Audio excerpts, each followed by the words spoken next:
Are you looking to add speed work to your running routine? Are you just not sure where to start and what you need to be doing? So speed work is an essential part of any training plan for all race distances. By doing speed work, your stamina and speed improve and can result in a PR. It also can help you learn how to tolerate physical and mental discomforts. This in return can result in improved race performance. I wouldn't suggest a beginner runner trying to do speed work until they build up to a consistent running routine and have been running for a while. A good guideline to know if it's a good time to start speed work is that you have been running at least 20 to 25 miles per week and you've been doing this over the previous year. So the majority of your runs need to be at an easy pace, but it's always good to add speed work in there when your body is ready for it. So it is possible that speed work can increase your risk of injury, but by doing rest and recovery runs, strength training, and doing stretching exercises, this can help reduce your risk. So if you are thinking about adding speed work into your running routine, let's talk about the different speed workouts that you could be doing. So a good starting point for doing speed work would be doing fartlek runs. This possibly could be one of the best for beginners to start with. So you're running speed work for short durations of time with some rest in between. Just know that fartlek runs are also great for advanced runners too. So we don't want to rule out fartlek runs for advanced runners. So all runners can benefit from fartlek runs. Here is an example of a fartlek run that you can be doing. So when you are just starting out, so you could run your 5K race pace for 1 minute, or you could even go slightly faster than this. And then you could jog for 1 minute. Then you can run again at a faster pace, or then you can jog again at a slower pace. So you kind of you probably get the picture here, and you can run at a faster pace for 1 minute, alternate that with a slower running pace for 1 minute, and you alternate back and forth. So that would be a good starting point, and you can do that for about 20 minutes.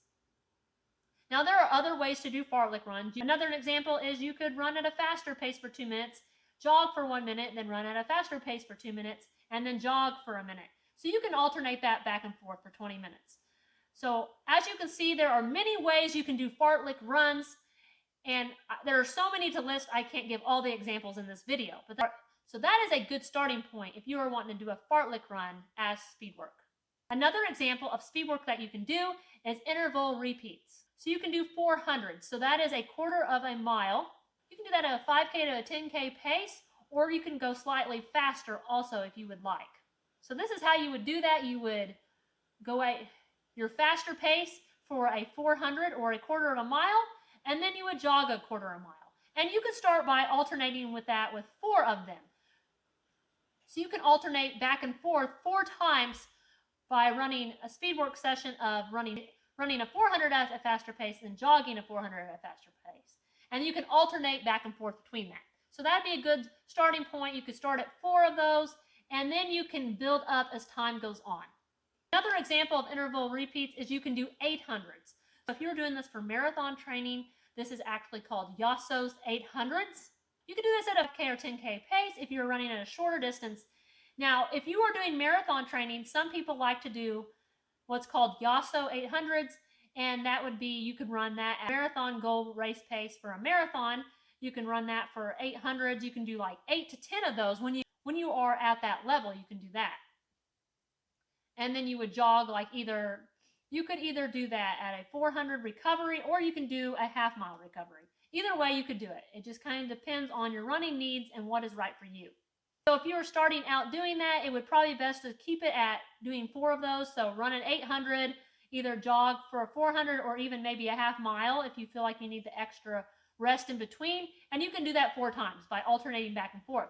And then eventually you can get to 8 to 10 repeats of those. Another example that you can do for speed work is hill workouts. You can run up a hill for a 5K to 10K pace, and then you would jog back down. And then you would just repeat that over and over again. So you would run up the hill at a faster pace, jog down the hill at a slower pace. So doing 4 of those when you are starting speed work is always a good goal, like do 4 of those. Then you can gradually build upon the repeats of speed work that you are doing for your hill workouts. Another example of speed work would be doing mile repeats. So for example, if you were training for a marathon, you can run these mile repeats 10 to 15 seconds faster than your marathon goal race pace. And after you run a mile, you can do like a half-mile jog or even a quarter of a mile if you're a little more advanced. You can alternate those back and forth as with the rest of the speed work that I discussed earlier, start slow and build upon how many repetitions of repeats that you do. So maybe 1 mile repeat would be enough if you were just starting out as a beginner, and you can do another mile the next week. So you can just slowly build upon it as time goes on. So another speed work session that you can do is tempo runs. And I feel like this is like if you only could choose one workout, I feel like you get the most bang for your buck for this one, especially during marathon training if you are training for longer distances, because it teaches you how to run at a consistent pace for a longer duration of time. Here's an example of what a tempo run might look like. So say you are doing a 3-mile tempo run, you would just run that 3-mile tempo run at a marathon goal race pace, or even if you are not training for a marathon yet, you're doing half marathon, 10K, 5K, and you want to do a tempo run, you can do that at your goal race pace for that event. And you're going to just run that consistently for a longer duration of time. So this is going to feel comfortably hard when you are doing this tempo run. Are you currently doing speed work? Please comment below. I would love to hear your feedback on this. If you're training for a marathon, make sure you watch the next video on your screen on how to run a sub 4-hour marathon.